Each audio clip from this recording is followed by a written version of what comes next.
Hey guys, this is Tanamo here with my beautiful fiance. We are here to kick off the Flexatron Legacy Tour, which is a project that came to fruition here in Pittsburgh at the NPC IFBB Pro League headquarters. And I'm very humbled and honored to be able to do that. So we are going to travel on the East Coast this next week, going to New York Pro.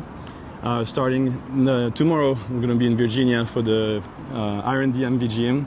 And we're going to start, talking about what's in every one of us, and I believe it's a Mr. Olympia. And that's what Shawn would like you guys to know, I believe. So I think if you just believe in yourself, there is a potential there. So absolutely, that's the message we want to share. We're going to be doing this day by day. We still don't know where we're staying tonight. No, we don't. But we just know that we love bodybuilding and we want to go ahead and spread the word. So we're going to be driving all the way to New York to support the New York Pro. Mm-hmm. And on the way, we're going to stop by a few gyms. Yes, on first of all, Virginia, and then we're going to go to DC, visit Shawn's grave because he's resting there. And then we'll go all the way up to New York, where the New York Pro is taking place next weekend. Something we've been, wanted to do for a long time, wanted to do some podcasts and do some, real content together. So here's to kick off the tour. And now she's a pro, so it's the perfect timing. So everything's aligned. Two IFBB bros. We got the biggest division here with open men's, and then we got the tiniest with fit model. And I started from the tiniest too, so I feel like a little part of you. But both mentally strong and mentally ready to bring you guys along. And I just can't wait for what this trip has to offer, and just taking you guys with us. So yeah, we're gonna really live in the moment, and please, if you have any questions, any things, if you want to share also our journey, if you have friends that are on the way or where we're going, please share the message, let them know we're coming, so they can meet up with us in the different gyms or military bases, or wherever this wind take us. We're gonna follow this guy, number 9, running away, and let's kick it off. All right. So here it starts. At right the Pirates here Stadium. I'm sure Jam will appreciate Pittsburgh, Pennsylvania. And there's that number 9 he was talking. Yeah, that's my favorite number, so you'll hear about it about.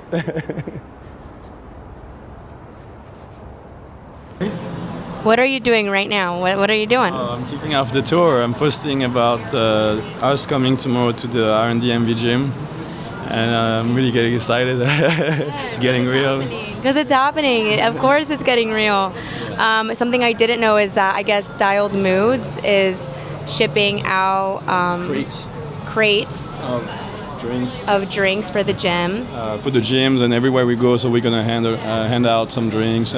So we can, just crack a drink and share a good time all together. Yes, absolutely. Dialing the mood. Dialing the mood. I love it. And we're just doing our last stop before we leave Pennsylvania. And it's out here at Burgatory. I think that's what it's called, Burgatory. Yeah, Burgatory. And we're getting peanut butter and jelly sandwiches. All right, guys, we are on the road. We've been on the road now for about 2 hours. We have a little over 2 hours to go. But we were just talking about, so this was completely unplanned. I want to let people know that this wasn't something that we planned out thoroughly. No, we had flights to leave in an hour in Pittsburgh.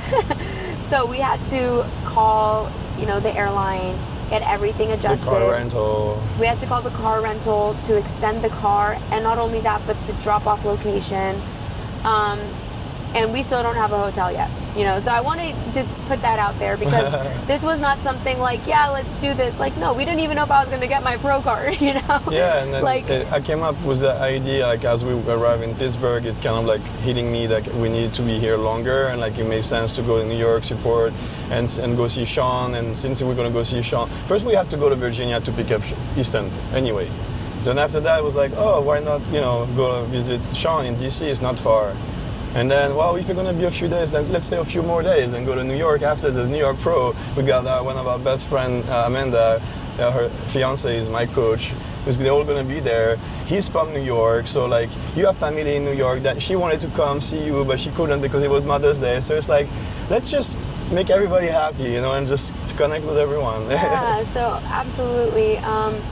And most importantly, we're gonna go to Shawn's grave. Yeah. And I feel like this is something that we haven't really talked about, I'll say. No.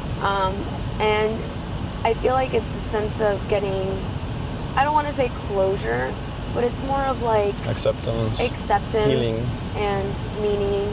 I think when life is hard and things are hard and something happens to us, sometimes we try to suppress it. We try to forget about it. We try not to think about it. And we try to just push it away.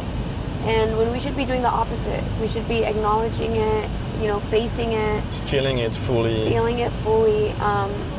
Yeah, it took me until like very recently I started like seeing things from a different perspective. I kind of lost faith personally. I don't want to, you know, cut you off, but like personally, like after all that happened to him and then him passing, I lost faith in universe and God or whatever you want to call it, you know. I kind of like, you know, it's not, when you know people that are good, really good people and bad stuff happen to them, it makes you doubt, but there's always like a bigger plan. And so, yeah, that's all I want to say. No, 100%. There's always a bigger plan. And yeah, there's a lot more to be said. I just don't know how much I want to share. Let's go. Let's open up slowly. Let's open up slowly. Absolutely. There's a lot of things to unpack. But I personally want to go myself. I actually wanted to go to the funeral. I just didn't know if that would be my place. Do you want to explain why? And didn't want the assumption of anything, of course. But yeah, you know, Shawn, I actually met him at the gym where I was working, and I don't want to say he was a close friend of mine or a best friend. Absolutely, I didn't know him like that. But Shawn always made everybody feel special. Yeah, he was that type of person where I was just working at the gym and he would come up and, "How's your day? How are you doing?" And you know what? I've noticed too, like a lot of athletes who are very succul, they're very humble. Yeah, like Jay Cutler. I remember, I'll never forget, I was doing cardio on the treadmill. And this was me just working there before even being, you know, Stan's girlfriend. You're Emily. I'm Emily. A pro. A champ. But Jay Cutler, he just came up to me and just started talking to me, like, and I'm like, oh, this is awesome, you know. So makes you feel special. It makes you feel special. And Shawn was one of those people, you know, that was super humble, and just when you talk to him, you felt like you were just a special person. You matter, you know. Yeah. It's not like some of the people there, you know, it's me, like I'm the champ, look at me, like, you know, you should like admire me and come up to me. Why would I lower myself to talk to you? And it's like, we all humans, we all like the same, like there's nobody better than anyone. So anyways, but that's how I knew Shawn. And he actually invited me to I forgot, like I guess a promo girl. Yeah, to Legions. I don't know what it's called, but when you just represent his brand, because he was working with Muscle Beach brand. To work the booth, yeah. To work a booth. I guess he loved my personality, you know, my spunkiness. He liked that because I have the ability to just talk to anyone. I can make friends with a tree, you know? Yeah, you have that good energy. So I'm just that type of person, and I think he saw that, and he invited me and a friend to go and just, you know, represent his brand, talk to people about his booth, and that's how we became, you know, close. And like, yeah. So I definitely want to go to pay my respects, which we'll definitely talk more out throughout this tour, you know, but I'm excited for it. You know, we've been on the road for a while. I want to listen. We're going to be saying the same things a few times, because every time we're going to see people, you know, they're going to ask different questions, and we're going to have to reestablish the base. So we might have to repeat ourselves a few times. Sorry for repeating. I don't want to be... But not everybody's going to watch everything, so we're going to have to repeat certain things. It's not the biggest deal. All right. Yawn. Okay. But anyways, completely unplanned. So it was a little stressful trying to get things figured out, but you know what? It's slowly coming together. Really. So the flight, everything was modified. The rental car was modified. And now I'm just going to look at places, and especially like Virginia has a lot of military bases. I would know. Being in the Navy, the biggest Navy military base is in Virginia, Norfolk, Virginia. That's where all of the ships come in and out of. Well, most of them, not all of them. But there's so many different ones. Army base, Coastal Guards, Air Force, between like Virginia, DC area, Maryland. So I'm just gonna see if there's any military bases and hotels there. And there's always a gym too on base, which is awesome. So that is the plan right now. Just look into that. Enjoy these next 2 hours. And one thing I will say is it's such a different vibe driving through here than it is in Las Vegas. Everything is so green. Everything is, and right now it's spring, so things are growing, the trees are green, the weather's not bad at all. It's 71 right now, you know, so I will say it's nice to have a change of scenery sometimes and being around nature. Yeah. You know, different perspectives. Different type of nature, because it's nature too in Las Vegas, but it's you know, raw, like very, you know, dry. Rocky, dry cactus. Yeah. But let me just show you guys what we kind of see in this drive right now. A lot of greenery. I mean, there's some houses, of course, but in California, all you see is billboards and buildings. It's like little forest over here, just green. Okay. We are now less than an hour out from our first destination, which is Alexandria, Virginia.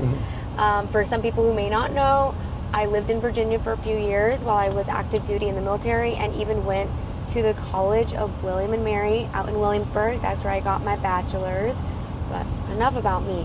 We were just talking about, like, you know, progression. Why, you know, she was asking me if I stayed in men's physique, because we were just talking about Ryan Terry and Brandon Hendrickson, how I competed with them back in, it was what, 2016, when Brandon won. Like, I competed with all these guys, and she was asking, because I was telling him, right? Yeah, and he's been in the game for a while, and and I haven't won. And I basically asked him, because he said that Ryan and him. Well, that Ryan, it took him a long time. He was like in the mix. Both of them got their pro cards around the same time. Yeah. And Ryan just won Mr. Olympia now 2 times in a row. He won it 2 times, but that's what I was saying. The journey was, he was like right in the top. I forgot, second, third, fourth. Then he went back down to like 8s, 9s, or 6. Then he came back in the mix, and then ultimately he won. And so if he gave up at any point, my question to Stan was, do you think that if you would have stayed inside, let's say, that division, instead of progressing to Classic or Open, that you could have been Mr. Olympia? And his response is?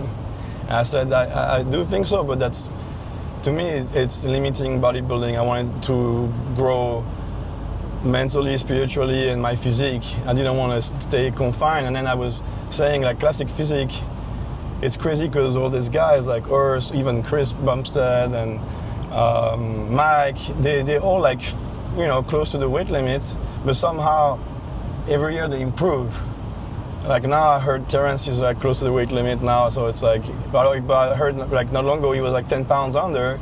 So now all these guys at the weight limit, they still improve, I'm sure, to show from year to year at the Olympia. So what does it really mean? But don't you think you could have improved and evolved within staying that division without having to go into a new one? I wanted to keep growing. Like I didn't want to limit, you know, my weight and height. I wanted to see how far I could push it.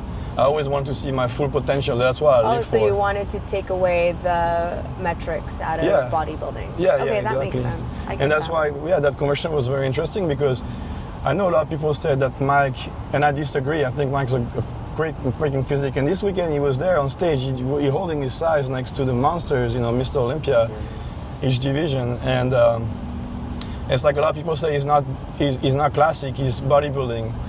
And I was saying, well, how do you define classic? If you say it's, you know, tiny waist, big quad, big shoulder, round muscle bellies, he fits all of that. If you say it's a height and a weight ratio, well, he fits that too.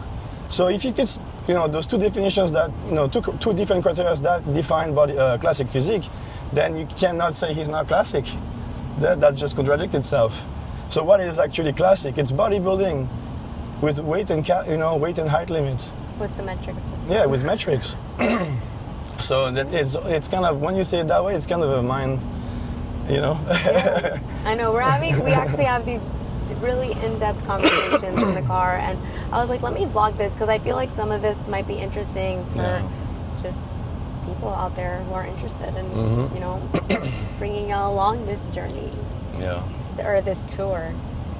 Yeah, I mean, those are all like discussions that are interesting. Like, if you're watching this and you want to chime in and put your opinion in the comment, feel free. Like, open the discussion. I want to see and hear everybody's point of view. So, yeah, that's a little bit of an insight of what we were doing at the moment. Yes. Feel free to jump in the convo. Feel free to join our conversation. But yeah, I know there's all like people, because I think that if he would have stayed, a lot of people say if I stayed in classic, I think you could have, because my second Olympia I was top 10, and that's when I was with Keon backstage going on. We were about to get on stage, because Keon and I are a really good friend, and we were about to do the finals. The top 10 was in the finals, and I think Keon got forced that year, 2019. And he was asking me, because I think I was announcing already I was moving up to open, because it was hard for me to make weight. And he was like still debating if he was going to move up. And I mean, for me, like, Keon's got one of the best genetics maybe ever. It's a big statement, but that's how high how great I see his physique. And Olympia, no doubt, within a few years. But he moved up to classic to 212 and he won the Olympia. And then same thing for Derek. He was Mr. Olympia 212, and he moved up. The next year he was already in top 2 Olympia in open. So that's why, like, weight is just an illusion. It's bodybuilding is all an illusion. That's what I'm saying. It's a magic trick. You have to be a magician. You have to know how to play your strengths and hide your weaknesses. And if you do that, you can really. But you can win anything. That's why come back full circle to what this tour is about, and what I believe, like, Shawn, real quality that he was able to see, actually able to make anybody feel special. So if you make people feel special enough and they believe in themselves, then the sky is the limit. If you start to believe in it, the point I was going to make is that I feel like there's a Mr. Olympia potential in each and every one of us. And it's just, up to you what you believe and how willingly you are wanting to stick with it. She stick with it. She was second at her first show in Fit Model, but the support she got, she kept going. Didn't get the pro car in Japan, but look, bigger plans. She just won this natural in Pittsburgh. It's still a new division, though. And I mean. No, but it's incredible, because you could have given up at least 2-3 times in the process, Yeah. I think same for Ryan, some from Jay, years and years, second. Oh, that car's getting close. They always say, your success is just, one more try, 4-7 times, get back up 8, because that's what it is. You just got to keep trying until success is just failure until you don't accept failure. Like, success is inevitable if you don't accept failure, I believe. At least it gives you something to work toward. It's a mindset. It's a mindset. That's going to be the hardest muscle to train.